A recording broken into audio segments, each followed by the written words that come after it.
Buenas tardes y bienvenidos a todos. A este salón de actos de la Fundación Caja Círculo, en el que Ibercaja y la Cámara tienen el placer de recibirles, para hacer un pequeño alto en el camino y dedicar un poco de tiempo a escuchar, porque siempre es bueno escuchar y estar abierto a todos. Y en el caso que nos ocupa, temas ligados a nuestro futuro y sobre todo a la calidad de vida que nos espera. Como representante de Ibercaja me siento especialmente orgulloso de informar en este momento que por 10º año consecutivo se renovó el convenio de colaboración entre Ibercaja y la Cámara de Comercio, Industria y Servicios de Burgos, por lo que apostamos claramente por la formación y la cultura empresarial, bajo el paraguas del denominado Círculo de Actividad Empresarial, el cual identificamos como parte del compromiso inequívoco de Ibercaja en responsabilidad social corporativa para nuestros clientes y la sociedad. Fruto de esta colaboración, hoy se celebra la primera de las actividades bajo el paraguas de este Círculo de Actividad Empresarial, iniciando así el nuevo ciclo de debates esenciales. En esta ocasión nos acompañan dos figuras muy destacadas. Por un lado, Juan Carlos Aparicio, por otro, Octavio Granado, que analizarán y nos darán su punto de vista en un tema de importante actualidad ahora mismo, como es la reforma de la financiación del sistema público de pensiones, con el objeto fundamental de garantizar su sostenibilidad en el tiempo. El debate estará moderado por José Carlos Bizárraga, director gerente de Ibercaja Pensión, que aportará una reflexión sobre el necesario estímulo del ahorro a largo plazo y los mecanismos de pensión complementarias. Las actividades de este Círculo de Actividad Empresarial continuarán el próximo 20 de junio, en el encuentro entre empresarios burgaleses y el embajador del Reino Unido de España, en un momento muy interesante como el Brexit. Seguirá con debates como el de Economía 4.0 y acabará el año con el famoso cierre fiscal. En Ibercaja nos sentimos especialmente satisfechos de lo que consideramos nuestra herramienta diferencial respecto a otras entidades financieras, y es nuestro modelo de gestión del ahorro. Perseguimos la máxima calidad y tenemos una gran vocación de liderazgo, y por todo ello es fundamental la formación financiera y el conocimiento de nuestro entorno.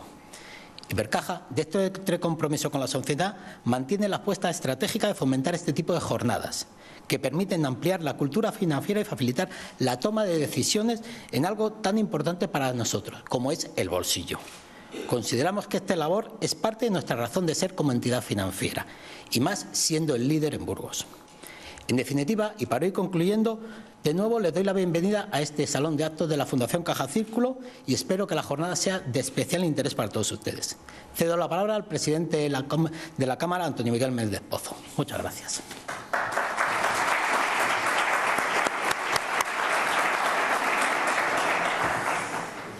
Buenas tardes a todos. Reiterar lo mismo que ha hecho Eduardo, la bienvenida a todos ustedes por acompañarnos en esta tarde, en este primer debate esenciales que teníamos en base, como ha comentado el responsable de Ibercaja en esta provincia, del convenio de colaboración entre ellos y lo que yo represento, la Cámara de Comercio e Industria de Burgos.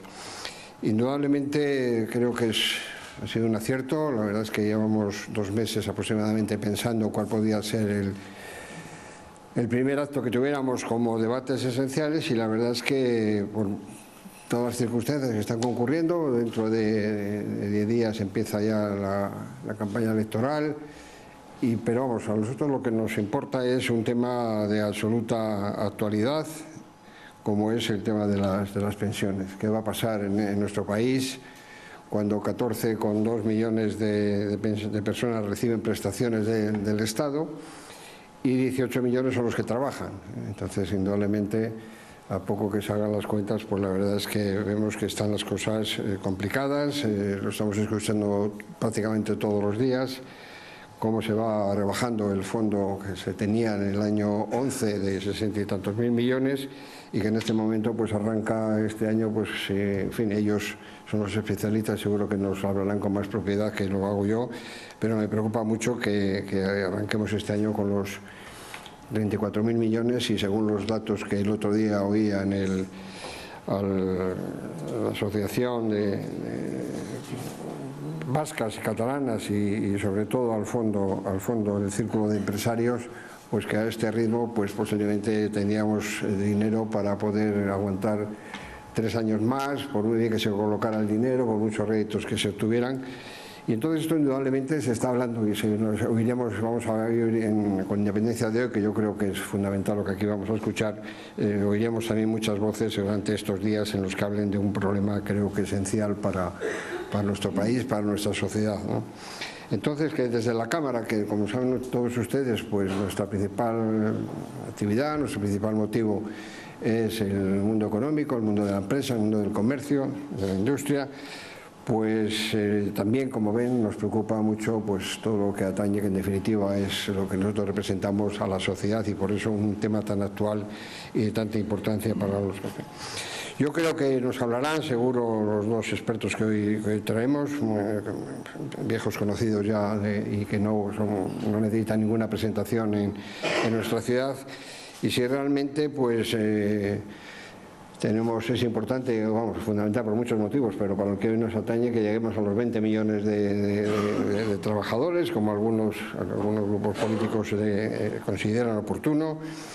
Si realmente va a ser buena noticia que posiblemente dentro de muy pocas fechas ya prácticamente se nos diga que hemos bajado ya, la tasa de paro ha bajado de los 4 millones. En fin, hay una serie de datos que indudablemente hacen que sea necesario una política acertada para, yo creo que entre todos, dirigirnos hacia los pensionistas, ¿no? Y yo creo que, sino estoy convencido de la oportunidad de este debate y de, por supuesto, de las dos personas que hoy nos van a acompañar y que serán moderados por José Carlos Vizcárraga, que es el director gerente de Ibercaja Pensiones. Por lo tanto, tres personas en conocimiento. Como os decía antes, no es necesario presentar ni a Ganado ni a Aparicio en esta ciudad. Todos sabemos su coincidencia en la Secretaría de Estado de la Seguridad Social, sus amplios conocimientos, su trayectoria política, su trayectoria personal y sus acertados criterios a la hora de llevar sus responsabilidades en todo momento. Luego, como todos recuerdo, Juan Carlos Aparicio pasó a ser ministro de Trabajo y por lo tanto es gente que en los lugares sabemos que nos podemos fiar de él y de su criterio. Y por lo tanto nos ha parecido, y les agradezco de una manera clara, el que hayan aceptado el estar hoy aquí, en un debate que realmente creemos que va a ser muy importante. Porque les recuerdo a todos los que están aquí, que no solo los que están presentes, sino también, y quiero aprovechar también para enviar mi saludo más cordial a todos los burgaleses que nos estarán viendo a través de la 8 Televisión. Y por lo tanto, pues cedo la palabra ya sin más, y una vez más agradecer a todos ustedes que hayan llenado este salón. Y le cedo la palabra a José Carlos para que vas a hacer de moderador y por lo tanto, pues muchísimas gracias a todos y les espero, como ha anunciado Eduardo, en los próximos encuentros que vamos a tener. Muchas gracias.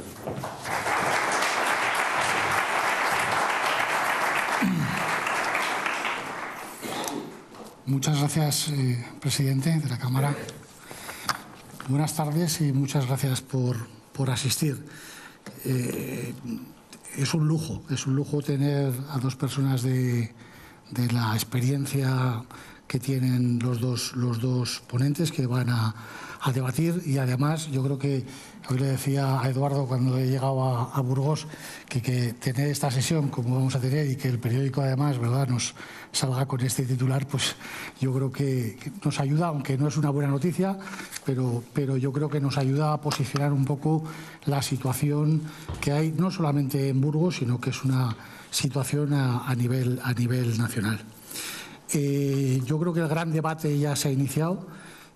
Sí que en la campaña electoral que se cerró, bueno, pues yo creo que se habló poco de pensiones. Esta, sin embargo, en lo que es ya la precampaña, hemos visto que todos los partidos están tomando diferentes posiciones.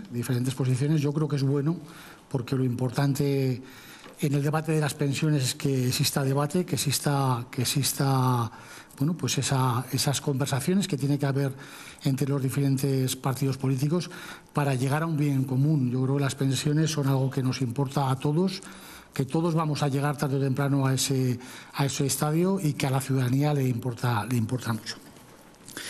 2 minutos nada más para hacer un poco de posición de lo que es el debate y en la situación en la que podemos estar. Bueno, pues yo creo que los expertos y algunos políticos, cuando plantean el debate sobre las pensiones como uno de los más importantes, y no solo de cara a las elecciones, sino para las próximas décadas, y deberíamos de estar hablando de lo que importa, y lo que importa, como decía antes, son las pensiones, garantizar las pensiones. No las pongo en duda, yo creo que están garantizadas, pero que el modelo tal y como lo tenemos pues requiere de una serie de cambios, de evoluciones que, bueno, pues que políticamente tenemos que ser capaces de poner en marcha. La sociedad del siglo XXI avanza a pasos agigantados y los países que no afronten los problemas con realismo e innovación estarán condenados a pasarlo mal. En España, durante los últimos 4 años, el Gobierno, sin duda por necesidad, ha vaciado la hucha de las pensiones. El Fondo de Garantía de Reserva, que se creó, y hoy nos acompaña uno de sus máximos potenciadores, como veíamos antes, para garantizar esa solvencia, pues se llegó a constituir, y yo quiero recordar que incluso con dotaciones de 1.000 millones mensuales. Esto llegó hasta los 66.000 millones, hemos ido tirando de esa hucha y hoy queda muy poquito para lo que había, ¿vale? Se habla de unos 30.000 millones lo que queda, y se habla también, como apuntaba antes el presidente, de que queda para 2 o 3 años. Después de 2 o 3 años tenemos que ver cómo vamos a cubrir ese déficit que estamos teniendo. Tenemos más de 9 millones de pensionistas, llegaremos a 10 en el 2017, y las estimaciones que tienen los investigadores en materia de pensiones hablan de 15 millones en el 2042. Esto además tiene bastante de ciencia, quiero decir que al final son matemáticas. Sabemos los que estamos, sabemos cuándo cumpliremos la edad de jubilación, sean 67 o la edad que nos toque, y podemos llegar a datos muy concretos, poco opinables. Es un hecho que la Seguridad Social hoy por hoy ingresa menos de lo que gasta, incluso cuando se crea empleo, y el Gobierno no tiene otra opción que abrir la hucha todos los meses. Como datos así significativos, en 1980 había una relación de 5 trabajadores por cada jubilado. En el 2015, el año pasado, esta relación se establecía en 3,5 y se estima 1,4, 1,1 en el 2050. Esa es una situación que tenemos ahí delante y que tenemos que trabajar. Afortunadamente, los pensionistas estos años no han perdido poder adquisitivo durante estos años, porque el IPC ha sido negativo muy bajo. Pero cuando, como a muchas personas, las pensiones no dan, en muchos casos y en muchas circunstancias, ni para pipas, llegar a final de mes es un trabajo laborioso y muy sufrido. Si a esto le sumamos que los tipos de interés no estarán siempre a cero como están ahora y tenderán a subir, como se prevé, el panorama todavía es un poquito más complicado. Los partidos políticos han puesto estos días encima de la mesa diferentes opciones. Unas van por financiarlas a través de impuestos, otras van vía crecimiento y vía impuestos para las rentas altas. Bueno, hay diferentes opciones. Circulan ideas, todas tienen el mismo objetivo, que es garantizar las pensiones presentes y futuras, con unos impuestos unos y con creación de empleo otros. Pero todo pasa por reformar un sistema en sí insostenible. Yo creo que esa es la situación que tenemos, que tal y como lo tenemos no lo podemos garantizar en el futuro. No es lo mismo la diferente propuesta que hagan los diferentes partidos políticos, pero si no hay un consenso, cualquier decisión será un error y una amenaza sobre los pensionistas, que es lo más grave. Se necesita imaginación, generosidad y un pacto, y hay que hablar mucho, con el máximo rigor. Desde un punto de vista científico, yo insisto, las pensiones no es un problema político, es un problema demográfico. Y ese problema demográfico es un problema científico. Y eso hay que atacarlo, pues eso, con sentido común, con rigor y con generosidad. Recientemente la agencia de calificación Standard & Poor's ha puesto en evidencia el fuerte impacto que tendrá a medio plazo en la propia deuda soberana el crecimiento exponencial del gasto público derivado del envejecimiento demográfico. Todos los técnicos acaban en lo mismo, es un problema de demografía. En el caso de que no se hagan reformas en el sistema de pensiones, de hecho ya han comenzado a notarse que en la población activa, bueno, pues lo vamos a pasar mal. Las proyecciones reflejan que si los ciudadanos de 65 años y más representan actualmente el 18% de la población, en 2029 supondrán el 25% y en el 2064 se habla ya del 40% de la población. Entre otras cosas porque en la próxima década comenzarán a jubilarse las generaciones que proceden del baby boom. Tenemos que recordar que en los años 60 y primera mitad de los 70 del siglo pasado hubo un incremento de natalidad muy importante y llegarán a la jubilación más pronto que tarde. Es verdad que en los últimos años se han acometido importantes reformas del sistema de pensiones, buscando la sostenibilidad, la desvinculación de las prestaciones de la inflación, la entrada en vigor de los 67 años como edad de jubilación, la ampliación hasta los 25 años del periodo de cálculo de la pensión o la fijación de la primera pensión con la esperanza de vida, lo que es el factor de sostenibilidad. Todo esto nos hará llevar la tasa de sustitución, que hoy está en el 80% sobre el último salario, un poquito por debajo, al 50% y no en muchos años. Esa parte, como dice José Antonio Arce, el profesor y socio de AFI, el empleo puede resolver el problema ahora, pero lo magnifica luego porque generará pensiones futuras. Esa no solamente es una parte de la solución. La solución viene por hacer más cosas. Hay otras personas que están hablando de financiarlo con impuestos. Bueno, pues también hay estudios ahí que hablan de que la tasa impositiva del IVA, si tuviéramos que financiar todo el déficit público de pensiones que vamos a tener en los próximos años, llegaría hasta el 50%. Hay que acometer, yo creo que también soluciones más ingeniosas, soluciones que ya otros países han puesto en marcha, como Suecia, como Gran Bretaña, como Holanda, donde la complementariedad de las pensiones públicas, que deben de prevalecer sobre cualquiera otras, en el sistema de reparto deben de estar complementadas con aportaciones obligatorias de todos los trabajadores al sistema, un sistema ya de capitalización individual y que requiere que en algún momento pues, se haga seguramente un Big Bang entre los pensionistas para que las generaciones futuras sean capaces de sufragar una parte de la financiación futura de las pensiones, pero también empiecen a constituir un sistema que sea sostenible en el futuro, en ese 2050 del que hablamos, y que de alguna forma pues, vean un futuro en el sistema de pensiones y no como hoy, que todos los mensajes que vemos son muy negativos. Como os decía, es un problema demográfico, seguramente el más importante que afronta nuestra sociedad. Tenemos que ser también capaces de sacar este debate de estas salas, que el ciudadano conozca la situación. Teníamos pendiente, ¿verdad?, el envío de una carta, una famosa carta en la que el Gobierno iba a informar de la pensión futura. Bueno, desde el sector privado pensamos que es muy importante que la ciudadanía conozca la expectativa de pensión que va a tener en el futuro. Si conoce y tiene información, será capaz pues, de buscar alternativas en el sector privado, vía planes de pensiones privados, vía otros instrumentos de ahorro, pero todo el mensaje que hay que lanzar a la ciudadanía es que hay que ahorrar para un periodo de jubilación que va a ser muy largo. La longevidad es algo, bueno, pues muy bien, está fenomenal. Yo creo que la ciencia, todos los avances van a que las personas vivamos más años, gracias a Dios, pero además de todo eso hay que fomentar el ahorro para que esa época en la que no vamos a estar en actividad seamos capaces de tener los recursos necesarios y no solamente esperemos que la pensión pública nos cubra, porque eso no va a ser así. Bueno, yo creo que el debate está servido y tanto Octavio Granados como Juan Carlos Aparicio seguro que nos van a hacer una exposición muy científica de cómo tiene que ser la situación futura. Gracias.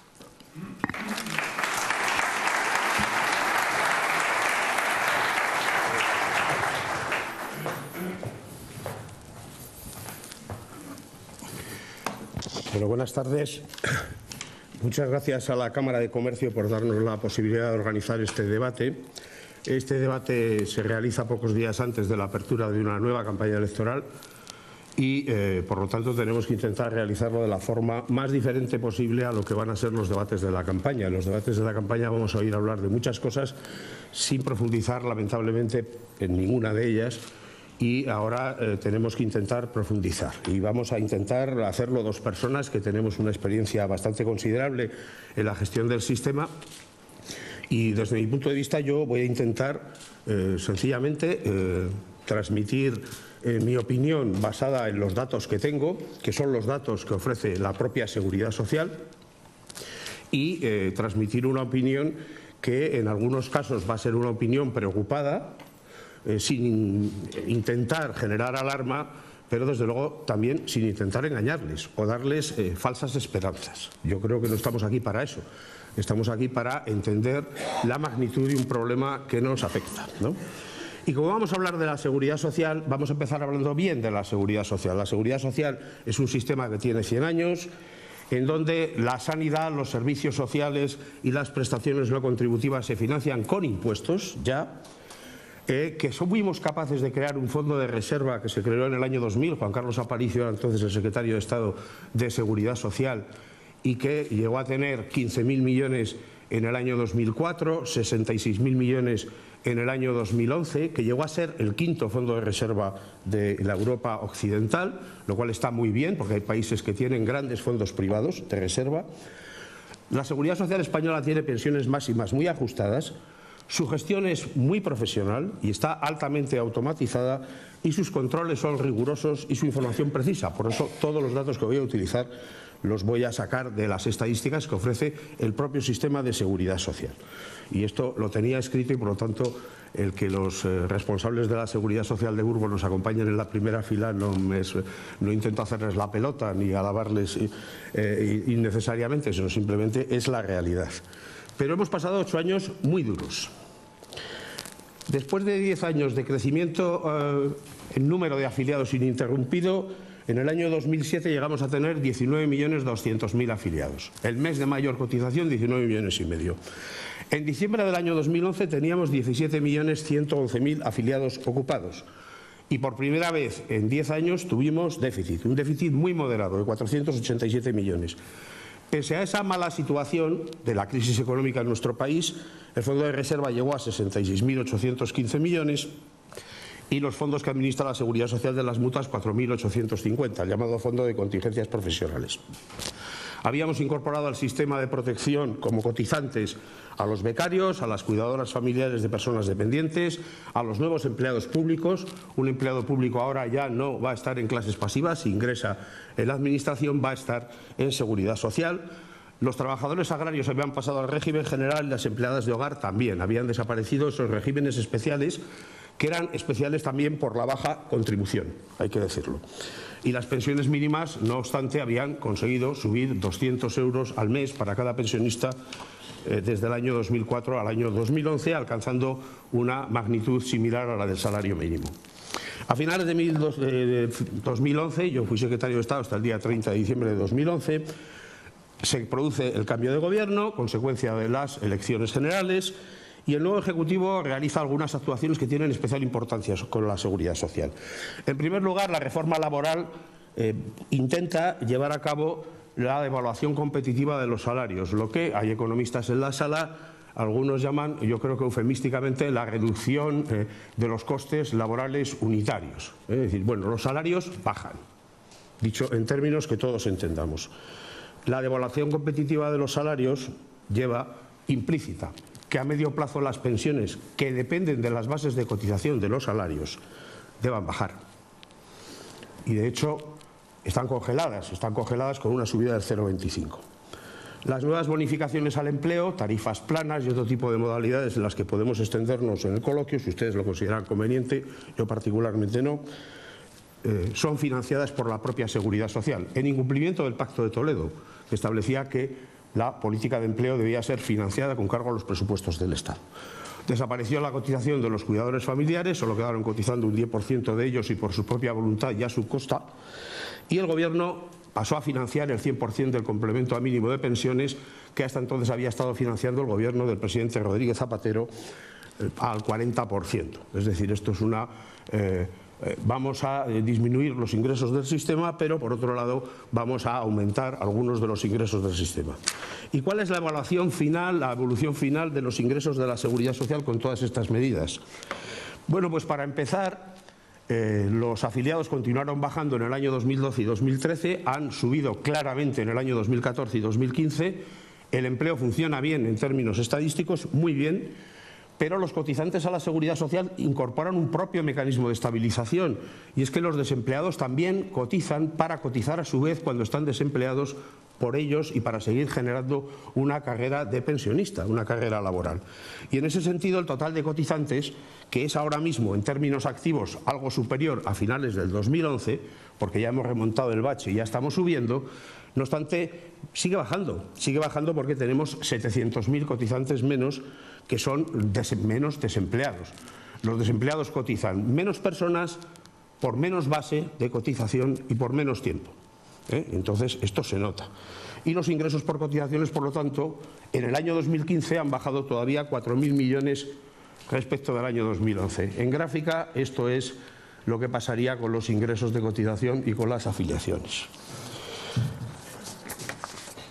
Y vamos a qué ha supuesto esto en términos de déficit. En términos de déficit, la Seguridad Social, que tenía un déficit de 487 millones en el año 2011 de euros, en el año 2002, 3, 4, 5, 6, 7 hasta el año 2010 tuvo superávits muy amplios, pues ahora el año pasado ha alcanzado un déficit de operaciones no financieras de 16.707 millones, con un incremento del 34,3% respecto del año 2011. En términos de, imaginemos que la Seguridad Social es una empresa.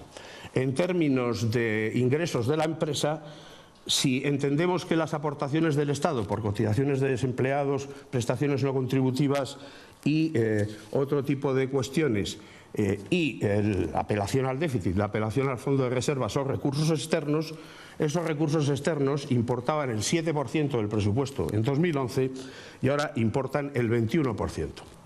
Es decir, nuestra dependencia de los recursos que el propio sistema no genera se ha multiplicado por 3 en 4 años, que es una cifra tan preocupante como realmente la cifra del déficit. Y el déficit es brutal, luego haré una reflexión sobre esto. ¿Y qué consecuencias ha tenido esto? Pues las consecuencias son que los fondos del sistema han mermado. Los fondos del sistema subieron mucho hasta el año 2011, el fondo de reserva llegó a tener 66.800 millones, pero además las mutuas entregaron para su administración por parte de la Tesorería el Fondo de Contingencias Profesionales, que llegó a tener 4.850 millones. Ahora mismo tienen 32.485 millones a finales de 2015 y 590 millones a finales de 2015, según las cifras que ofrece la Administración de Seguridad Social. El decremento global de las dos cifras ha sido del 53,8% en 4 años. ¿Es una cifra muy importante? Sí, 53,8% en 4 años es una cifra bastante escalofriante, pero más si tenemos en cuenta que el fondo de reserva realmente ha sacado 45.450 millones del fondo. ¿Por qué? Porque cuando el Gobierno ha vendido activos del fondo que tenían pendiente generar intereses al 4 o al 5%, lo ha hecho con plusvalías. Porque ahora mismo los intereses que ofrecen las entidades financieras a cualquier particular son el 0, el 0,5, el 1, el 1,5%. Entonces alguien puede comprar esa deuda sabiendo que durante 2 años tiene garantizado esos intereses altos que le garantiza el Tesoro español, el Tesoro francés, el Tesoro alemán o el Tesoro holandés, porque a partir del año 2004 empezamos a comprar deuda extranjera. Y el Fondo de Contingencias Profesionales también ha ido incrementando su dotación y realmente lo que hemos sacado estos 4 últimos años han sido 7.200 millones de euros. Es decir, hemos sacado en 4 años 52.000 millones de euros. ¿Esto cuánto nos dura? Esto nos dura 2 años y medio escasos. A ver, el fondo de reserva se creó para el momento en el cual el número de personas que se jubilarán a los 18 años, a los 65, 66, 67, 63, 61 años fuera inferior al número de fuera superior al número de personas que nacieran en España. Porque nuestro moderador ha explicado con toda precisión lo que es el baby boom, es decir, los nacimientos a partir del año 1955 que llegaron a los 650.000 españoles por año en los años siguientes. Antes del baby boom tuvimos la tregua demográfica, de la que hablan los demógrafos también, que son los españoles nacidos entre 1930 y 1942. Y esa tregua demográfica nos buscó grupos de jubilación cada año de 100.000 personas. Entonces ingresaban en el sistema 500.000 afiliados y se jubilaban 100.000. Ahora ingresan en el sistema, afortunadamente el último año, 500.000 de afiliados y se han jubilado 300.000. Pero es que en los próximos años, como bien ha explicado el moderador, tenemos un problema porque no va a seguir siendo esto así.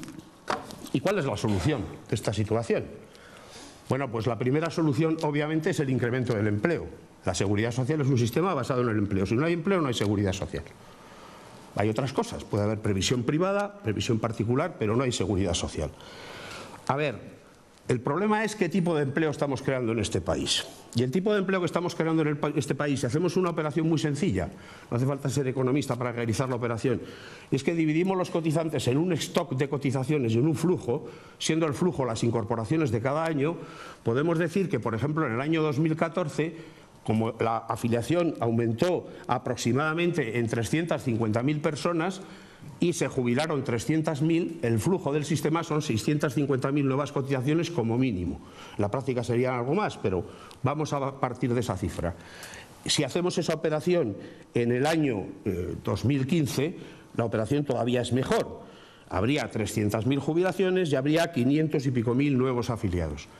Pero si partimos de la base de que las cotizaciones de los antiguos han crecido, lo que nos dice el Ministerio de Trabajo o el Banco de España que han crecido, que va del 0,3 al 1%, aplicando simplemente la cifra más baja de la horquilla, nos encontraríamos con que los antiguos cotizantes darían a los nuevos la posibilidad de que sus cotizaciones promedias fueran no exactamente como la de los antiguos, sino exactamente el 80%. Es decir, si en el año 2015 la cotización media eran 5.500 euros por afiliado ocupado, los nuevos afiliados están cotizando una media de 4.300. He contrastado esta estimación, que es una estimación personal porque no puedo tener los datos, porque necesitaría tener acceso al sistema que pusimos en marcha de la muestra de vidas laborales, pero claro, yo ya no estoy en el Ministerio, entonces no tengo esos datos, pero he contrastado esos datos con economistas de un grupo de análisis que tenemos para arreglar digámoslo así, intentar buscar soluciones a los problemas económicos de España. Y me han dicho que soy realmente muy optimista, que según sus cálculos y según los datos que utiliza, por ejemplo, el Banco de España en sus estimaciones, los nuevos afiliados están en torno al 70% de la cotización de los antiguos. Y a ver, ¿podemos pagar pensiones que ahora mismo son de 20.000 euros al año? Eso es lo que está en estos momentos cobrando una persona que se dé de alta como jubilado por términos medios, 1.400 euros por 14 pagas. ¿Podemos pagar pensiones de 20.000 euros al año con cotizaciones de 6.000 euros al año? Muy mal. ¿Y de 5.000? Mucho peor. ¿Y de 4.000? Para que se hagan ustedes una idea, para solucionar el problema de la seguridad social creando empleos, al margen de que esto es la pescadilla que se muerde la cola porque luego los empleados a su vez serán pensionistas, necesitaríamos, para financiar el déficit del año pasado, que hubiera habido en España 4 millones de empleados más. 4 millones de empleados más. Entonces, parece que el empleo por sí solo no es una solución. Es decir, es la condición necesaria, pero no suficiente. Tiene que subir el empleo, pero el empleo por sí solo, con el empleo que estamos creando en este país en estos momentos, no va a ser posible que solucionemos el problema. ¿Podemos elevar las cuotas? Hombre, ¿las cuotas de quién? ¿De los empleadores? Luego les pondré otra diapositiva para demostrar que los empleadores españoles ya están pagando lo mismo que la media de los empleadores europeos. No parece muy razonable que en un país con la tasa de paro que tenemos debamos subir las cuotas a los empleadores. Sean estos autónomos o empresarios con pocos empleados o empresarios con muchos empleados. No parece que ahí esté la solución ni de nuestra competitividad ni del sostenimiento del sistema. ¿Y qué podemos hacer entonces? Bueno, pues para empezar tenemos que reformar la financiación de la seguridad social. En estos momentos estamos cobrando cuotas de seguridad social que con cotizaciones agregadas financian la formación profesional. Yo creo que la formación profesional estaría mucho mejor financiada por impuestos. Y además, si me permiten una opinión, y esta sí que es una opinión absolutamente personal, seguro que había menos corrupción en la gestión de los fondos de formación profesional. Yo creo que las bonificaciones deben volver a ser financiadas al 100% por el Estado. El Estado financió hasta el año 2011 aproximadamente el 60-70% de las bonificaciones. Ahora está financiando menos del 20% de las bonificaciones y esto le cuesta a la Seguridad Social al año 3.750 millones de euros el año 2015. Yo creo que debe reformarse la tarifa de contingencias profesionales, los accidentes de trabajo, y que hay que ir a una tarifa como la europea que tenga uno o dos tipos, no los 470 tipos de cotización con los que yo me encontré en el Ministerio en el año 2004, ni con los 15 las 15 claves de entrada que hay ahora. Me parecen excesivas. Yo creo que con 2 bastaba y sobraba. Uno ordinario y otro modificado, en el cual tendríamos que incluir, para que también pagaran su parte, todos los trabajadores que quisieran jubilarse anticipadamente en vez de una modificación, aplicando una tarifa especial, aplicando una condición especial de jubilación. Y yo creo que deben tomarse otras medidas que incrementen los ingresos del sistema. Pero hay que tomar medidas inteligentes. Por ejemplo, la actual Administración ha sometido a cotización a la Seguridad Social las aportaciones a los fondos privados de pensiones. Esto no es que sea un disparate, es que es una absoluta paradoja, porque los fondos de pensiones podemos decir que no llegan a todos los trabajadores que queremos o que es injusta la financiación de los fondos de pensiones, y con eso nos quedamos muy tranquilos y muy satisfechos en nuestro corazón bien pensante. Pero los fondos de pensiones son una ayuda para resolver el problema. Entonces, ¿qué sentido tiene que en Hacienda nos apliquen una reducción de la base imponible en el impuesto de la renta si hacemos nosotros una aportación al fondo de pensiones, y que la Seguridad Social grave como si fuera salario la aportación que hace la Seguridad Social a un fondo de pensiones de un trabajador? ¿Tiene algún sentido? ¿Tiene alguna lógica? Eso está recurrido y espero que los tribunales de justicia se pronuncien en favor del sentido común. Pero, y con esto termino, si no está la solución en incrementar las cuotas y no está solo la solución en el incremento del empleo, ¿dónde podemos encontrar la solución? Y voy a decir simplemente lo que es mi opinión, y es que nos pongamos como nos pongamos, las aportaciones del presupuesto del Estado van a tener que incrementarse. Y cuando estamos hablando de aportaciones del presupuesto del Estado, en la Unión Europea 15, a la que nosotros pertenecíamos cuando ingresamos, la media en estos momentos de la aportación de las administraciones es el 13,1% del Producto Interior Bruto. En España estamos en el 10,7%. Y eso que financiamos toda la sanidad y todos los servicios sociales gratis y sin apelar a las cuotas, que hay países que tienen una financiación intermedia, pagan parte por cuotas y parte por impuestos. Las cuotas de los empleadores, nuestras cuotas de los empleadores son el 11%. El 10,9%, perdón. La media de la Unión Europea 15 es el 11% y la media de la Unión Europea 28 el 10,7%. La media de aportación de las administraciones del 12,5% de la Unión Europea 28 es el 12,5%. Hombre, yo no quiero que nosotros nos convirtamos de la noche a la mañana en Dinamarca, que aporta para financiar su sistema de protección social el 28,8% del PIB. Pero sí que creo que deberíamos intentar ser como Portugal. Me parece que es realmente posible que financiemos la seguridad social como lo hace Portugal. Y en Portugal la financiación de las administraciones públicas es el 13,3% y la financiación de los empleadores es el 7,7% del PIB. Y luego tenemos una asignatura pendiente. Esta es una asignatura muy pendiente a muy corto plazo, pero tenemos una asignatura pendiente a largo plazo, y es la de incrementar las ayudas a la familia. Este es un país miserable en las ayudas que hace a la familia, y en estos momentos hay 700.000 familias españolas que tienen serios problemas de privación, no de pobreza, de privación por no tener ayudas a la familia. En función de esto, nuestra tasa de natalidad disminuye y las parejas españolas tienen los hijos con el lamentable récord de ser el país de Europa que tiene los hijos más tarde. Porque si lo que vamos a hacer es arreglar el problema 10 o 15 años, o lo que es peor, seguir digiriendo el fondo de reserva porque nos lo estamos comiendo, y cuando se acabe esperar a que lleguen los hados o llegue un nuevo gobierno y lo arregle, pues haremos mal. Pero si además de todo eso no mejoramos las ayudas a las familias españolas para que puedan tener los hijos que quieran tener, no más, pero tampoco menos, el problema seguirá estando ahí para las próximas generaciones. Y seguiríamos siendo un país que puede ser competitivo en todo, menos en la sostenibilidad de su sistema de protección social. Y tengo que decir que lo lamento porque Juan Carlos Aparicio y yo hemos trabajado mucho para que el sistema de protección social fuera sostenible. Yo nunca dije nada malo de la gestión de mis antecesores del Partido Popular, y eso desde el primer día. porque yo no estaba en contra de la gestión que hizo el gobierno de Aznar de la seguridad social. Yo no pude estar en contra, estaba en contra de medidas puntuales, las que me parecieron reprobables las derogué o las cambié o las modifiqué. Y hubo algunas que no me gustaban y que no pude cambiarlas. Pero de la gestión de los últimos 4 años no puedo hablar bien.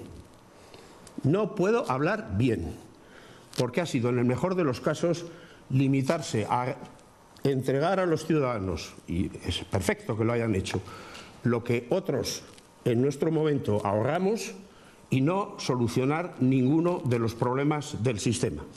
Porque el que piense que la solución de los problemas del sistema es disminuir las pensiones en el año 2019, como dice la última reforma aprobada, pues hombre, yo creo que para disminuir las pensiones siempre estamos a tiempo, pero no es eso lo que pide la sociedad española. Con lo cual, pues ustedes mismos juzgarán si estos datos les son un motivo para cambiar su visión del sistema. No les pediría en ningún caso que desconfiaran de la seguridad social. La seguridad social, sus trabajadores, sus gestores, aunque tengan ideologías distintas a las mías, siempre van a trabajar por todos los ciudadanos. Y yo me siento muy orgulloso de haber estado en una administración en donde los trabajadores trabajaban para la gente y los expedientes tenían cara. Eran personas, no eran números ni papeles. Tienen ustedes que confiar en la seguridad social y tienen una función muy importante en las próximas semanas, y es conseguir un gobierno que crea en la seguridad social. Nada más y muchas gracias.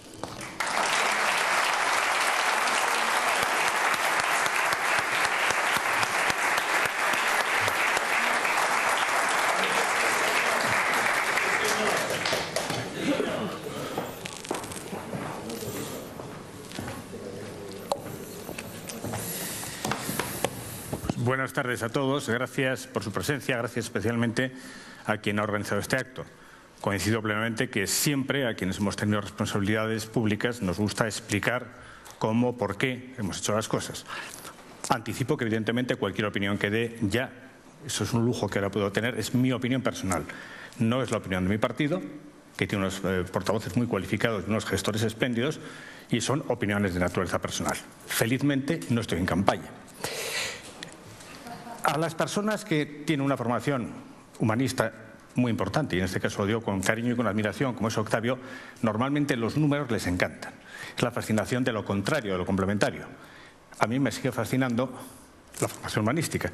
Y me ha permitido traer un libro, es barato, es de Aristóteles, tiene nada más que 2.400 años, se llama El arte de la política, y leerlo supone una enorme cura de humildad para casi todos.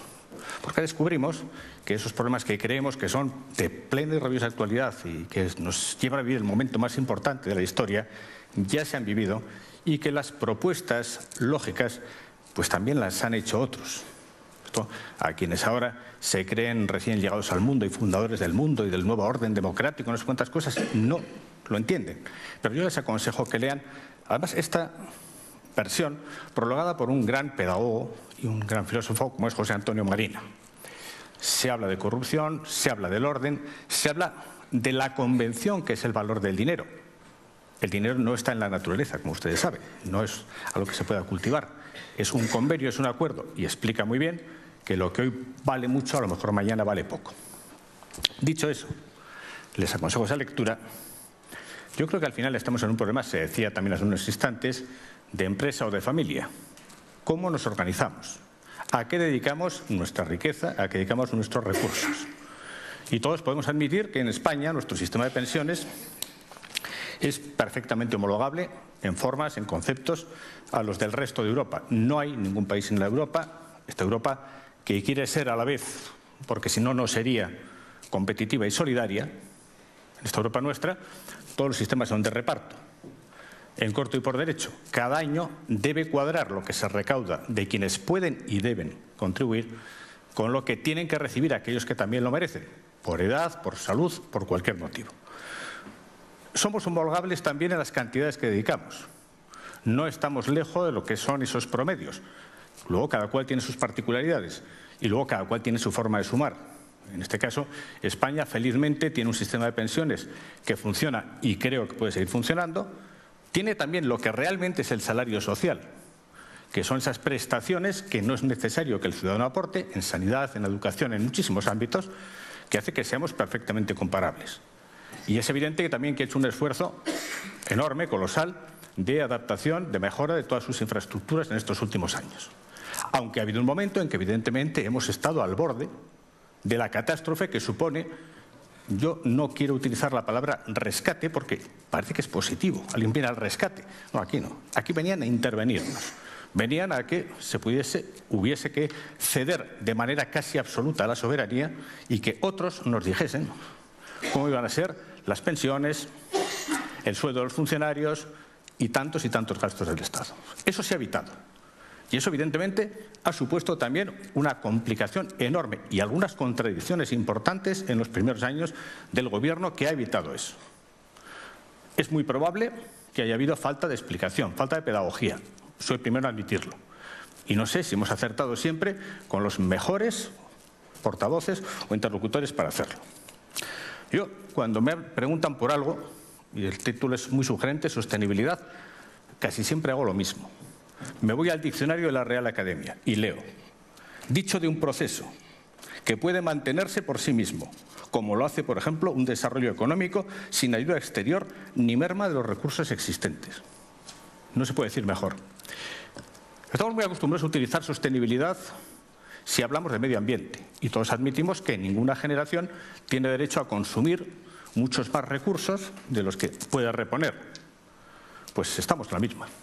Y tal vez uno de los problemas que tiene España es que hay una generación que ha dispuesto de muchos más recursos de los que tal vez le correspondían. Cuando uno ve los indicadores que tenemos de deuda genérica, la del Estado, las administraciones públicas, individual y particular, porque lo digo en sede de una caja, se habla mucho del endeudamiento público, pero el privado tampoco desmerece, y sumados ni les cuento. Yo creo que tenemos que seguir pensando que una sociedad justa es aquella en la que los que pueden y deben trabajar, crear riqueza, empresarios y trabajadores, tienen que aceptar con la mejor de las sonrisas que una parte de esa riqueza vaya a quienes no pueden o no deben trabajar o no deben crear riqueza, por razones de edad, por razones de salud, por motivos justos. Y eso es lo que tal vez en estos años se ha perdido como norte. Tiene que haber, y lo decía bien Octavio, y yo me parece que es correcto, vamos a decir, dos mundos. El mundo de lo no contributivo, les traduzco. Por el maravilloso hecho de ser español, pues evidentemente tiene que haber un suelo de ingresos, tiene que haber una sanidad, tiene que haber una educación y tiene que haber unos servicios que la sociedad presta a todos por el simple hecho de ser español. Si pasemos al otro mundo, al contributivo, tiene que haber un equilibrio y tiene que haber una proporcionalidad entre lo que uno aporta y lo que espera recibir.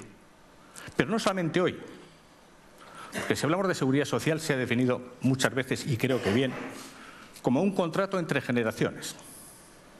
De tal manera que los que hoy están trabajando tengan una expectativa parecida, y si es posible mejor, que las que ya han salido del mercado de trabajo. Yo creo que esas son algunas de las claves que no podemos perder como referencia. Se decía, y yo lo entiendo, que claro, evidentemente cada vez son más y mejores las pensiones que están entrando en el sistema. Los indicadores son claros. Cada vez hay que complementar menos porque la calculadora daba una cifra y el conjunto de los españoles ha querido complementar hasta otra a muchísimos españoles, pues cada vez, y felizmente son menos las pensiones que entran con ese complemento. Ir pagando ese complemento, que antes lo pagaban las cuotas y solo las cuotas, ha sido el famoso, bueno, famoso no sé si es famoso, pero para los técnicos, proceso de separación de fuentes, en el que habrá que seguir profundizando, porque estoy de acuerdo en que algunas prestaciones han perdido un poco su razón de ser. Y siempre lo digo desde el respeto a los derechos adquiridos. Lo digo yo, lo dice el Tribunal Constitucional, ese que critican algunos señores con mucho acento catalán. Bueno, pues yo les digo que creo en que la Constitución nos dice, y el sentido común nos dice, que tenemos que buscar una razón de justicia y sobre todo una razón de objetividad.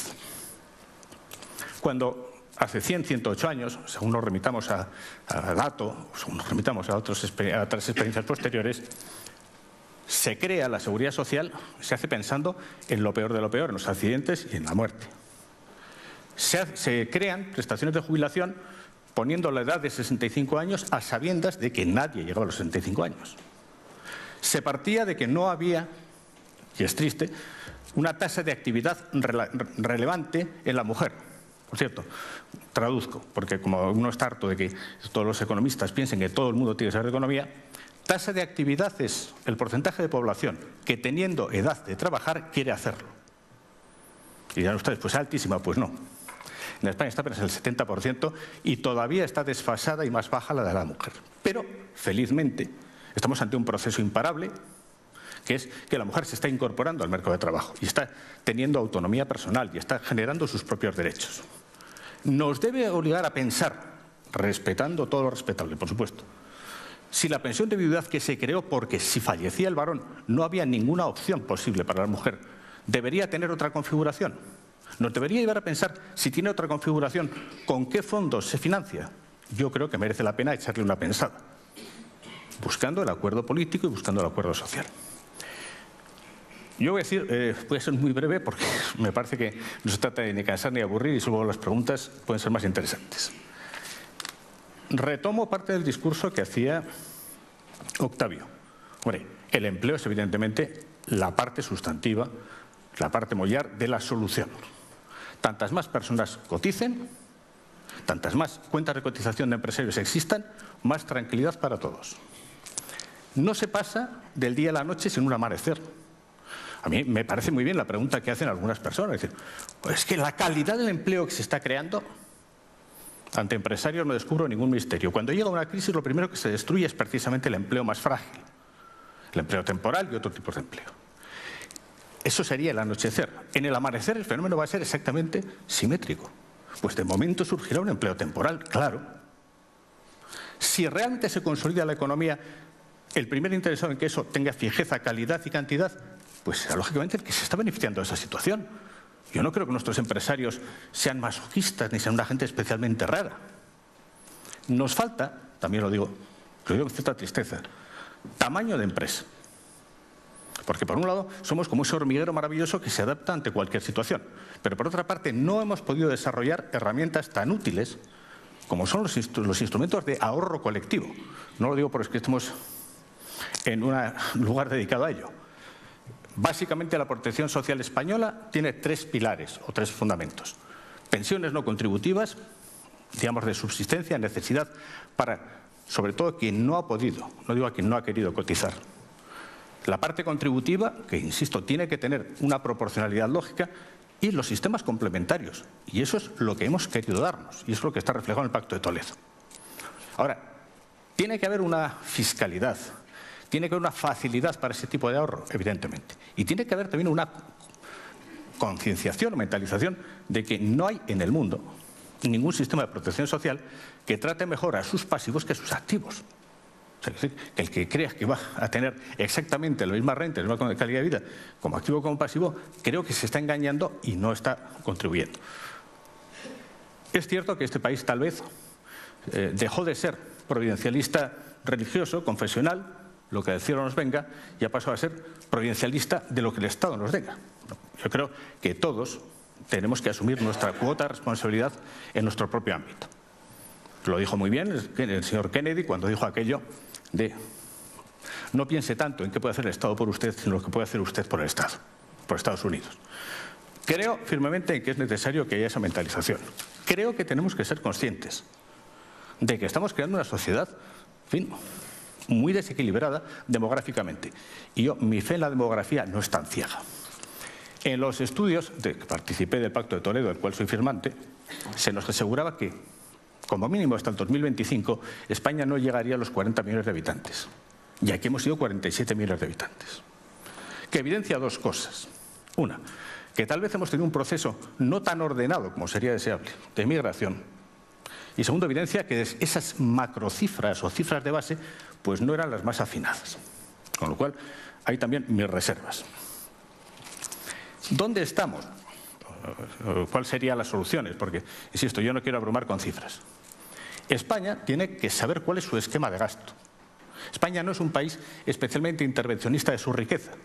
Piensen ustedes que Noruega, por ejemplo, tiene casi 3/4 partes de su PIB, de su riqueza nacional, en su presupuesto general. Pensemos también en estados que no andan con estas disquisiciones de estos son impuestos, estos son cuotas. Dinamarca se ha citado, ahí es una sola cosa y luego ya se manda el dinero que haga falta a la seguridad social, se manda el dinero que haga falta al resto de servicios. Sí que tenemos que saber lo que queremos y cómo ordenar nuestro gasto. ¿Y España puede soportar un gasto de en torno al 10%, como es el actual, en pensiones? Por supuesto.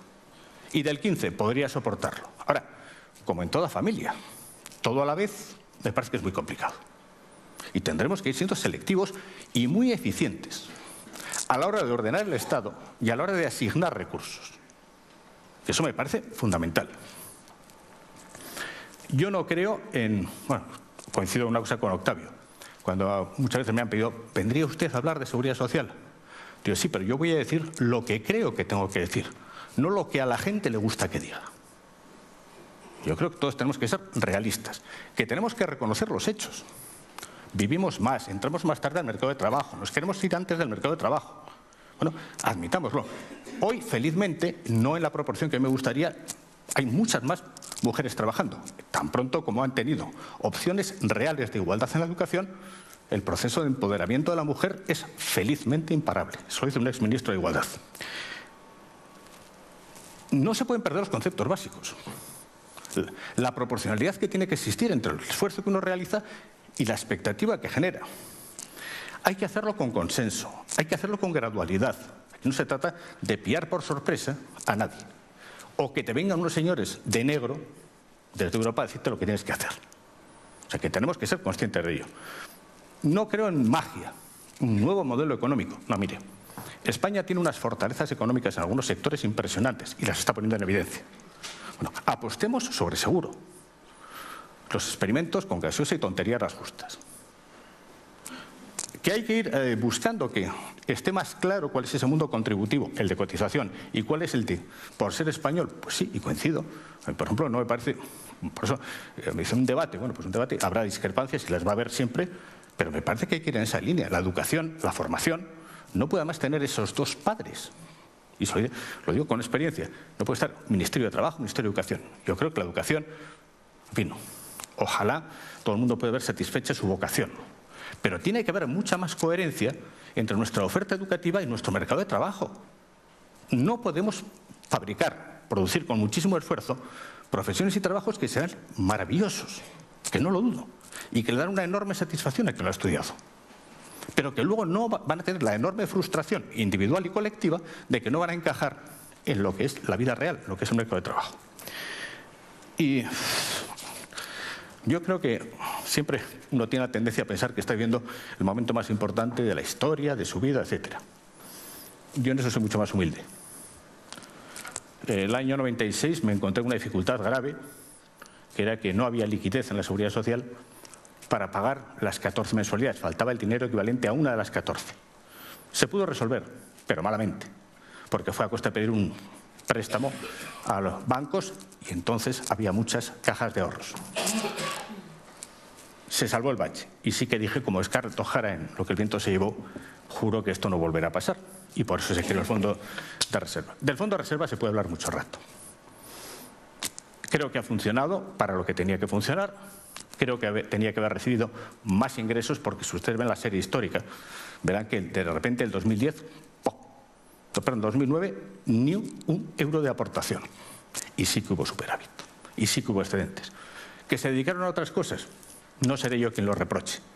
Lo decía bien Octavio, no creo que nadie nos haya elegido para que nos pasemos el tiempo reprochando lo que otros han hecho mal, sino para que intentemos resolver los problemas que de verdad tiene la gente. Muchas gracias.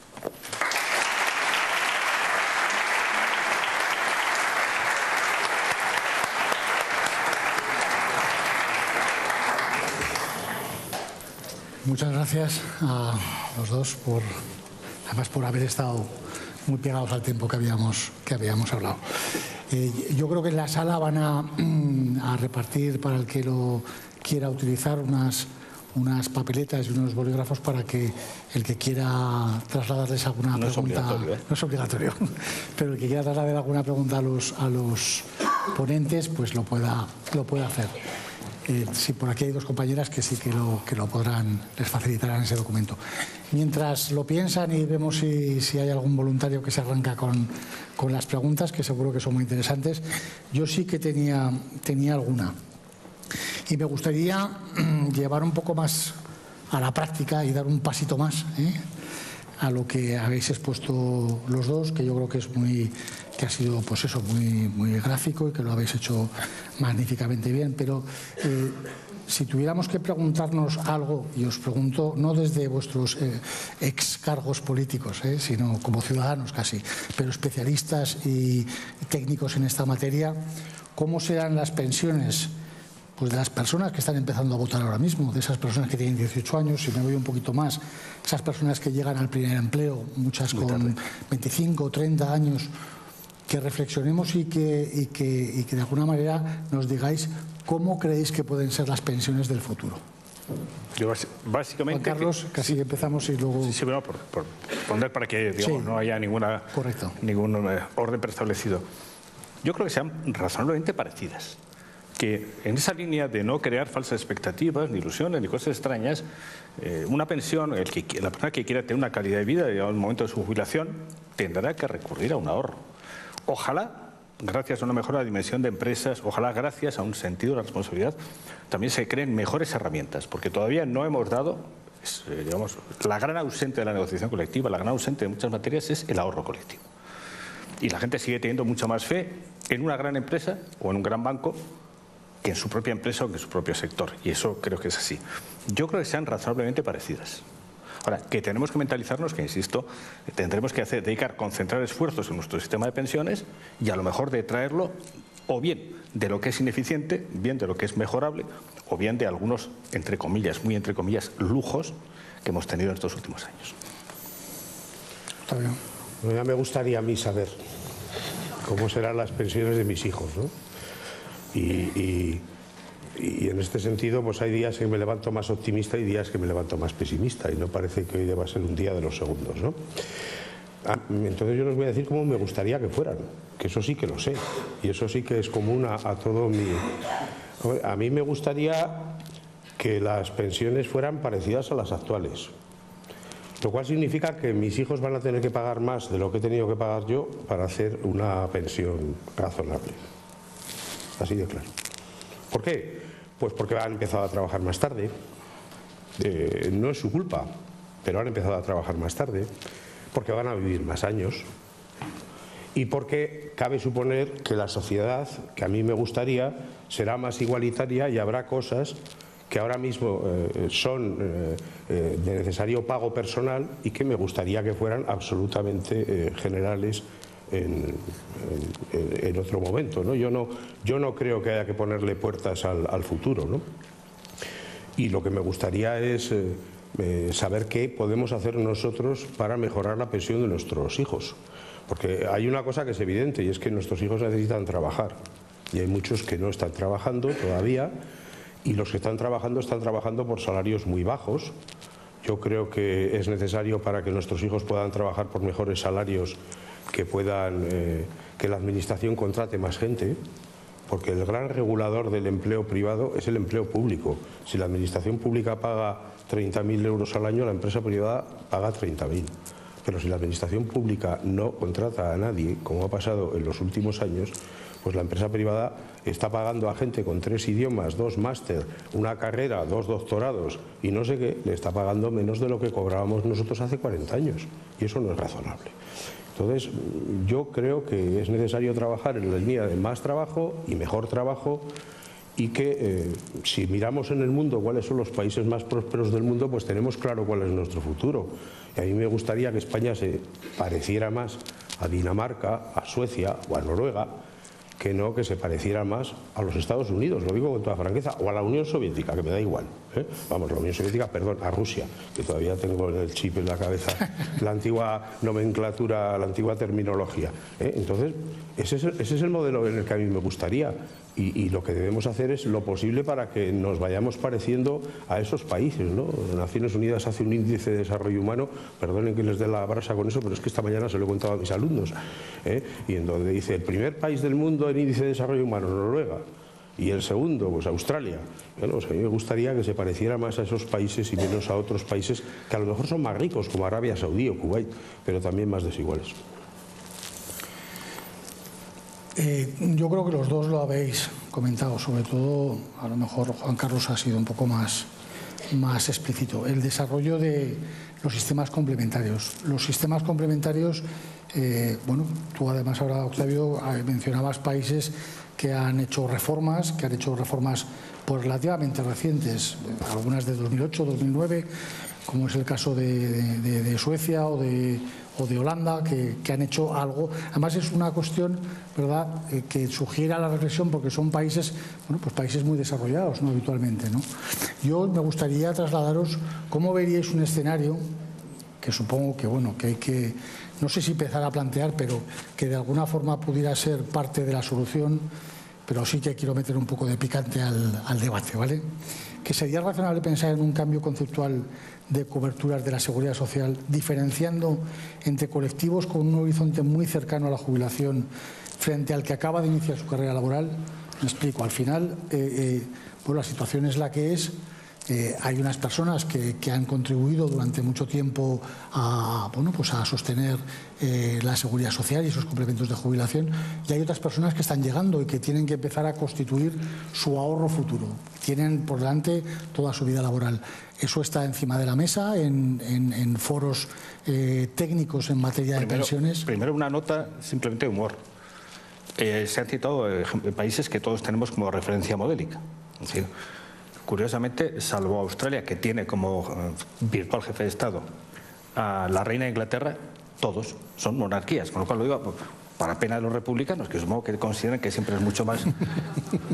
Yo no soy ni especialmente monárquico ni especialmente republicano, pero es que a veces nos instalamos en algunos tópicos que son muy curiosos. Sí. O sea, hay monarquías que funcionan muy bien, y se han citado los países escandinavos, otras que funcionan fatal, y se han citado algunos países árabes, pero a mí me gustaría que no nos instalemos en los tópicos. Volviendo al tema. Bueno, yo creo que sí que una de las claves de la seguridad social es ese contrato entre generaciones con solidaridad efectiva entre generaciones. Y si una generación que ha vivido bien, no diré muy bien, maravillosamente bien, no diré por encima de sus posibilidades, pero que ha vivido bien, ahora tiene que echar una mano de verdad a los que vienen, yo creo que está en la absoluta obligación y en la sensatez. Siempre se ha dicho que nunca se sabrá si la seguridad social en Europa se crea por generosidad o por egoísmo. Porque había países, evidentemente, el sistema Beveridge en Inglaterra o el sistema Bismarck en Alemania.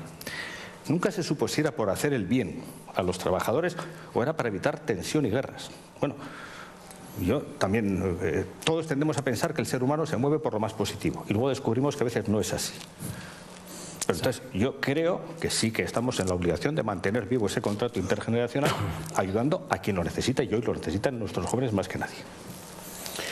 Sí, bueno, leyendo la exposición de motivos de la Ley de Seguridad Social de Bismarck uno tiene pocas dudas, ¿no? Bismarck decía que creaba la seguridad social para evitar que aquellos que infectaban la mente de los pobres trabajadores con ideas subversivas, o sea, los socialistas, pudieran extender su influencia entre las clases trabajadoras.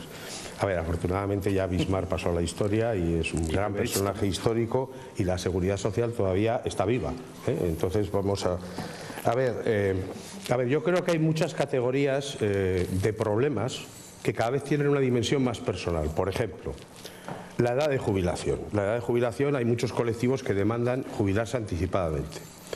Yo creo que al final cada vez debe haber menos colectivos que tengan que realizar un trabajo penoso tan necesario de una jubilación anticipada general, y que hay circunstancias personales. Pues los matrimonios tienen edades diferentes. Hay matrimonios en que los maridos tienen más edad que las mujeres y matrimonios en que las mujeres tienen menos edad que los maridos. Lo razonable, en la medida de lo posible, si uno quiere compartir las tareas del hogar, es que los dos se jubilen a la vez. lo cual quiere decir que habrá que buscar soluciones particulares a lo que antes eran problemas generales, porque antes lo teníamos muy claro y decíamos, este trabajo es penoso, que se jubilen 5 años antes. Luego, ¿qué pasa? Pues lo que pasa es que los estibadores de muelle antes iban con el gancho colgado de la loncha de cuero en el hombro, y ahora resulta que están en una cabina con aire acondicionado y oyendo música rock mientras bajan y suben contenedores, y no tiene nada que ver, pero se siguen jubilando a la misma edad. O los maquinistas de la Renfe, porque los mineros siguen haciendo lo mismo, aunque sea con una taladradora eléctrica, pero es que hay profesiones que siguen manteniendo. Entonces hay circunstancias que tienen que buscar soluciones individuales, más individuales, ¿no? A lo mejor yo estoy interesado en jubilarme antes que mi compañero de clase, porque mi compañero de aula, el que da las clases que yo dejo de dar, resulta que tiene una mujer que quiere que siga trabajando porque ella se va a jubilar más tarde, o viceversa, ¿no? Y que los sistemas complementarios hay que desarrollarlos, y esto no es ninguna novedad. Yo creo que he sido el primer secretario de Estado de Seguridad Social que no ha hablado mal de los fondos de pensiones. Me parece que he sido el primero y probablemente el único. No sé si Juan Carlos... Yo tampoco he hablado muy mal. Bueno, pues me alegro, ya somos dos. Ahora tengo una pregunta aquí que responder. No, pero sí que me gustaría decir que aquí hace falta desarrollar los fondos de pensiones entre un colectivo de trabajadores muy concreto, que son los trabajadores que ganan sueldos medios y que están en empresas que no pertenecen a los herederos de los antiguos monopolios, banca, electricidad, etcétera, que están muy volcados hacia fondos de pensiones colectivos. Y hay que buscar una forma de conseguir que esa gente tenga un incentivo fiscal particular, porque con el incentivo fiscal general ese incentivo funciona para los niveles más altos de sueldos y de renta, pero no funciona para alguien que gana 20.000 o 30.000 euros. Y esto pasa porque la fiscalidad de los fondos de pensiones para esas instituciones colectivas sea más flexible. Lo que pasa es que vamos en la dirección contraria, porque ahora esas empresas, si quieren crear un fondo de pensiones para sus trabajadores, lo que hacemos es que el dinero que les dan a ese fondo de pensiones tenga que cotizar el 35% como si fuera un salario y estuviera en la tarifa general del régimen general de la Seguridad Social, lo cual es un disparate. Entonces, por favor, ustedes, que me imagino que tienen acceso a la actual administración, dure el tiempo que dure, que esperemos por mi parte que sea breve y Juan Carlos que sea eterno, pues esperemos que ustedes se puedan dirigir a la administración que esté, sea el que sea, y les diga que por favor que dejen de tirar piedras contra su tejado y dejen de fastidiar a los fondos de pensiones. Ha habido momentos, yo creo que se han vivido recientemente, en que en una situación tan crítica, tan agudamente crítica de déficit global, nos olvidamos, y a mí no se me olvida, que España se ha empobrecido. Quiero decir, que es que ha habido unos años, bajo el eufemismo, bajo esa frase tan... la contracción del PIB, es que España se ha empobrecido. Entonces, claro, es muy difícil gobernar cuando lo que tienes que hacer es intentar repartir de la mejor manera posible el empobrecimiento, que cuando un país crece, crea riqueza, y tu problema, que es mucho menor, es cómo repartes de la mejor manera posible. Obviamente ha habido unos años muy críticos y las bolsas de ahorro se han convertido en el oscuro objeto del deseo de quienes han vivido esa crisis, desde su origen o en el inicio y posteriormente. Yo creo que hay que ir pensando en que sean realmente atractivas y ciertamente lo diré siempre. Ventaja de la microempresa española, pues su inmediata capacidad de adaptación ante cualquier oportunidad de negocio. Inconveniente, que no permite desarrollar algunas herramientas que envidiablemente desarrollan esos países a los que envidiamos en Centro Europa, en los países escandinavos y en otros sitios. Primero porque lo tienen en su cultura, primero porque admiten que una parte del salario puede estar diferida. Pero claro, tiene que tener, si se difiere, tendrá que ser tratada fiscalmente de tal manera que resulte atractivo. Y eso ahí coincido plenamente que vamos a un mundo muy complejo. Primero porque ni la banca ni nadie estaba acostumbrado a vivir con tipos de interés negativo. Y esto va a suponer una auténtica revolución y poner patas arriba muchos esquemas mentales de muchas personas, individual y colectivamente. No haré la pregunta del millón de cómo va a sobrevivir la banca a intereses negativos. Pero bueno, supongo que como tienen brillantísimos economistas y gente mucho más inteligente que yo, seguro que salen adelante. Sí que digo también que eso tiene que tenerse en cuenta, porque claro, el ahorro a largo plazo no está en el ADN que algunos dicen de los españoles. Se les ha llevado a creer que todos los principales problemas de una persona ya están resueltos. Si usted se pone malo, tiene una sanidad pública. Si usted se va al paro, tiene el desempleo. Si usted se va... Ahí se ha creado una sensación que me parece un poco peligrosa, que es no apelar, sin miedo, sin dramatismo, sin alarmas, a la responsabilidad de todos. Hay preguntas del público en esta materia que creo que por respondidas, pero algunas iban en la línea de la reducción de algunos beneficios fiscales que tienen los planes de pensiones y el contraste que existe, pues, de que estamos todos predicando que hay que complementar la pensión pública, que el ahorro hay que potenciarlo y, sin embargo, pues las diferentes administraciones de un sentido u otro, pues lo que han ido ha sido, pues seguramente recortando esos beneficios fiscales, muchas veces llamados beneficios, pero realmente son diferimientos de impuestos. A mí me gustaría hacer un matiz, ¿no? Y el matiz es: ¿parece razonable que una persona que entrega 8.000 euros a planes de pensiones tenga 10 veces más de incentivo que tenga el que entregue 800? Pues en términos de lo que es el funcionamiento del sistema, en términos de eficiencia pura y dura, es así. En términos sociales es todo lo contrario. En términos sociales, los que no aportan a planes de pensiones son los que podrían pagar 800. Entonces, para esas personas necesitamos crear un determinado continente.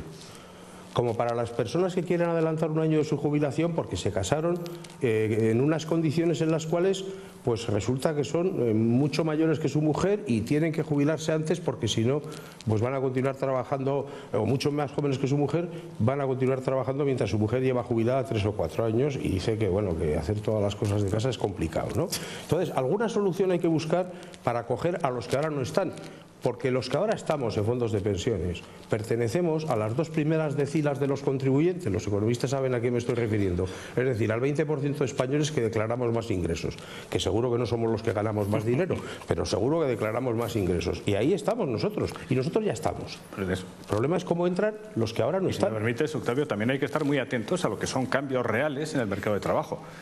Hace poco he tenido que recordar varios tribunales superiores de justicia que el teletrabajo también tiene que cotizar y también crea responsabilidad. Porque, claro, es una parte muy atractiva de conciliación, pero también tiene una parte muy peligrosa de ocultación, y estoy ante la jefa de la Inspección de Trabajo de Burgos, de ocultación de ese trabajo. Yo creo que ese trabajo, esos horarios expandidos, por decirlo de alguna manera, pues también tienen que tener un reflejo a la hora de las cotizaciones y a la hora de la contribución.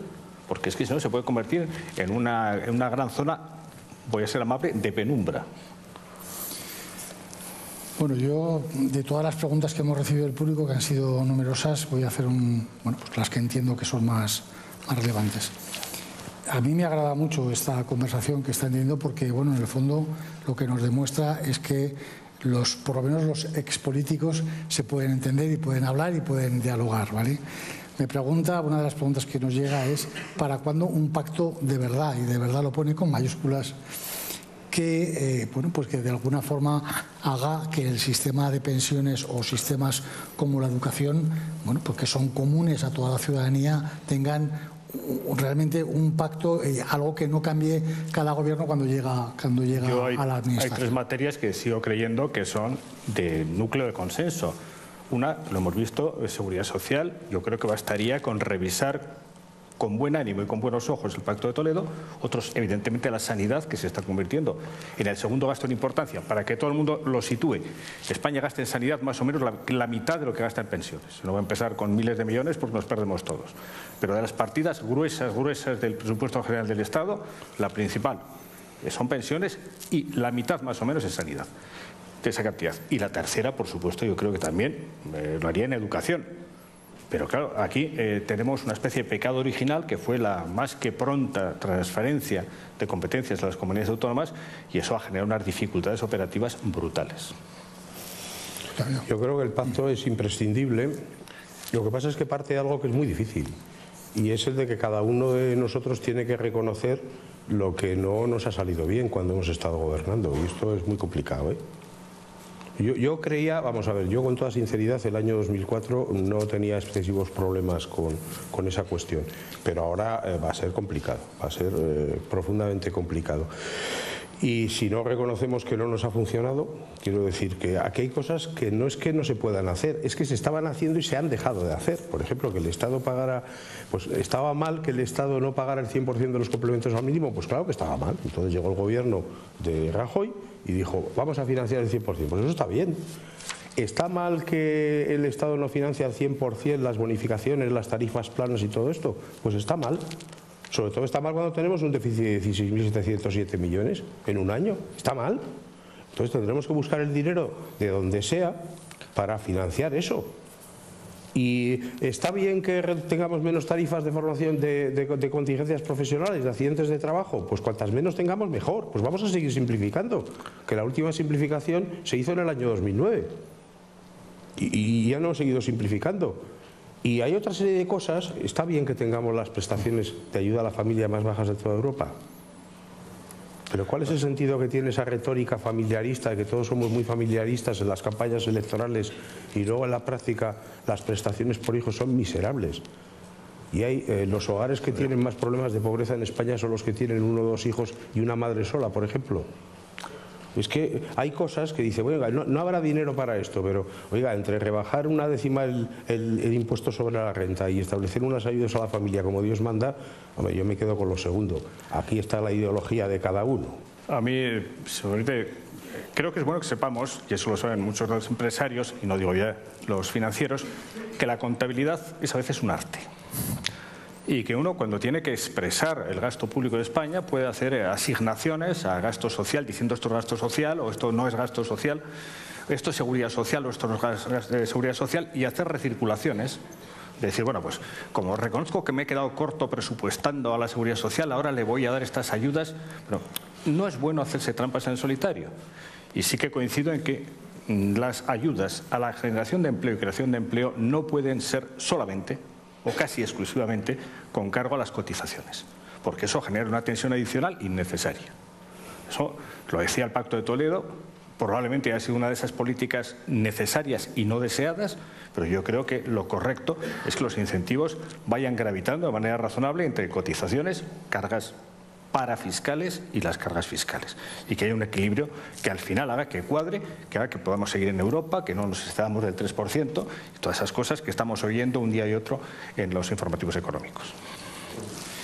Estamos ya en la hora de terminar este debate tan rico que hemos tenido esta tarde aquí en Burgos, y antes de terminar yo decía en mi alocución que pensaba, y creo que no es una cuestión mía, sino que es una cuestión que barajamos dentro de la industria de la gestión de activos, de la gestión de fondos de pensiones, todas las entidades que lo componemos, y que creemos que este debate tiene que estar en la calle, que la gente, que el ciudadano tiene que conocer más y con más detalle la situación en la que estamos.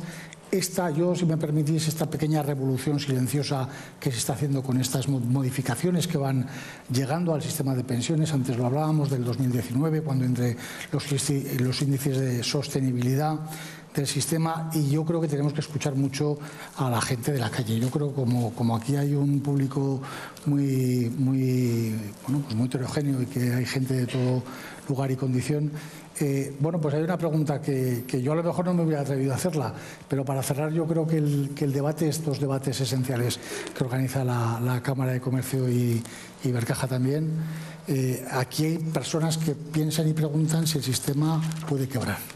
Yo no buscaría un titular para ningún periódico ni para ninguna radio, pero sí que quieren conocer vuestra opinión. Con absoluta tranquilidad. El último gasto que dejó de atender el gobierno alemán a raíz de la Segunda Guerra Mundial fue el gasto en pensiones. Y yo creo que eso está muy en lo que es la cultura europea, donde sabemos, como decía al principio, que para que esto sea viable tiene que ser un espacio competitivo. Pero si esto no es un espacio solidario, no merece ser vivido. Entonces yo entiendo que nunca va a haber esa traición de la sociedad activa, de la sociedad que es capaz de generar riqueza, hacia la que necesariamente y justamente sea pasiva. Otra cosa es que también nos tomemos mucho más en serio quién sigue mereciendo algunos de los beneficios o algunos de los privilegios de los que antes mencionó Octavio, y yo también creo que deben irse corrigiendo gradualmente, con diálogo, con consenso, oyendo a todo el mundo. Pero yo ese riesgo a fecha de hoy no le veo.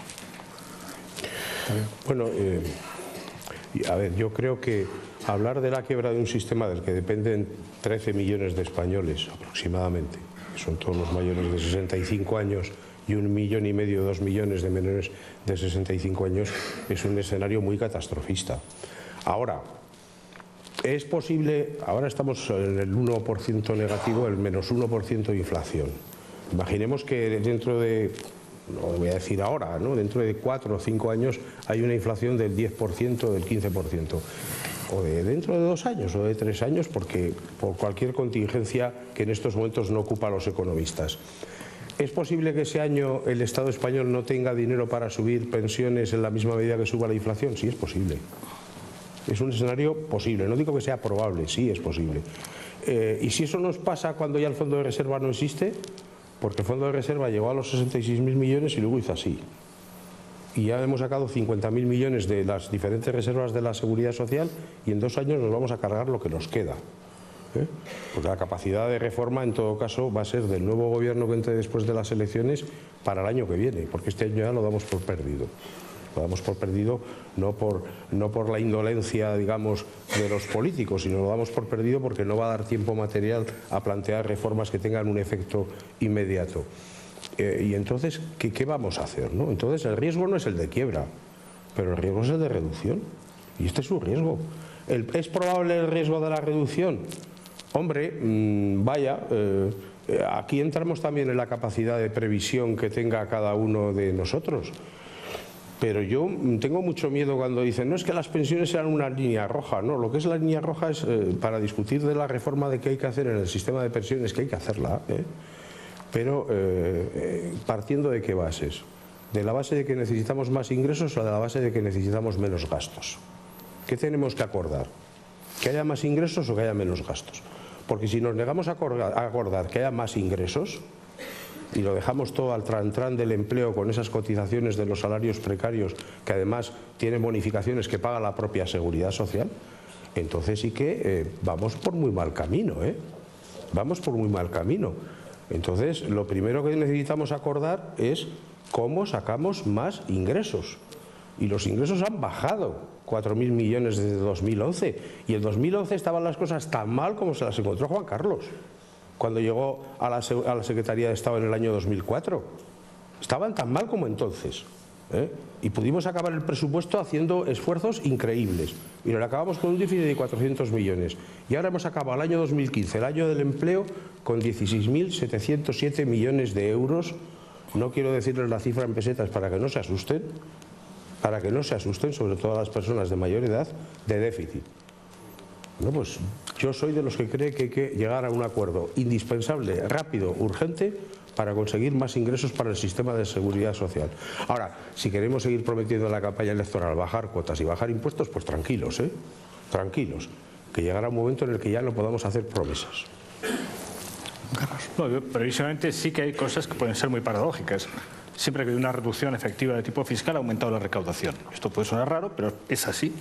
Y cuando ha habido una sobrepresión o un incremento fiscal, se ha reducido. Claro, el problema que ha tenido España estos años es que se ha empobrecido. Vuelvo a decir, cuando se utiliza ese circunloquio de que crecimiento negativo del PIB, no, mire, perdón, se llama empobrecimiento. Entonces, insisto, ha habido que intentar repartirlo de la mejor manera posible, que siempre es de lo más ingrato. Por otra parte, yo sí que coincido en que hay que seguir afinando. La gran operación fue la separación de fuentes de los complementos a mínimos que representaban un gasto muy importante, casi de un 20% de la nómina en pensiones, que fue asumiendo el Estado de manera gradual. No lo hizo de hoy para mañana y que habrá que seguir pensando qué tenemos todavía soportado por cotizaciones. Claro, las cotizaciones tienen un problema grave, que es que el empresario, por el hecho de levantar la persiana de su negocio o abrir la fábrica, ya está pagando. O sea, no es sobre un beneficio real o material o sobre una transacción comercial. Entonces yo creo que con las cuotas hay que ser extraordinariamente cuidadoso, que hay que seguir depurando y limpiando todo lo que se puede hacer y de luego actuar, si es posible, yo lo deseo, con consenso político y social. Yo me gustaría terminar con una cifra. Ya sé que Juan Carlos se mete conmigo porque utilizo cifras. Si te encantan. Yo es que hablo de filosofía con mis alumnos. Entonces entenderán ustedes que no quiera tratarles como mis alumnos y que no les amargue la vida hablándoles ni de Aristóteles ni de Popper, que es el gran filósofo que me gusta a mí comentar con mis alumnos, ¿no? Sino que intenta hablarles de cifras, más que nada porque pienso que la información es más útil que la filosofía en los tiempos en los que estamos hablando y de lo que estamos hablando, que es de la seguridad social. Pero voy a dar una cifra, tengo que dar una cifra, ¿no? Y la cifra que voy a dar es: si todas las bonificaciones al empleo las hubieran pagado los presupuestos del Estado, Si todas las bonificaciones al empleo las hubieran pagado los presupuestos del Estado y hubiéramos conseguido mantener el nivel de las bases de cotización al nivel que estaba en el año 2011, el año ese desastroso en el que los socialistas perdimos las elecciones por goleada, porque lo habíamos hecho fatal, lo que hemos sacado en estos 4 últimos años del Fondo de Reserva hubiera sido menos de la mitad. Hubiera sido la tercera parte. Entonces yo no pido que hagamos milagros, para eso ya está Podemos. Permítame esta coña electoral, pero yo para los milagros, la Virgen de Fátima y la Virgen de Lourdes para los creyentes, y para los no creyentes está Podemos. Yo pido que hagamos las cosas tan mal como en el año 2011, y con eso estaría la mitad de más de lo que están ahora. Y además seguro que podemos buscar un secretario de Estado que se crea que esto lo tiene que hacer. Puede ser Juan Carlos Aparicio si gana el PP, seguro que será cualquiera menos yo si gana el PSOE. Pero seguro que hay alguien que se cree que esto se puede hacer, tan mal como en el año 2011. Y hace falta que ustedes se crean que el Gobierno de España tiene que hacer eso.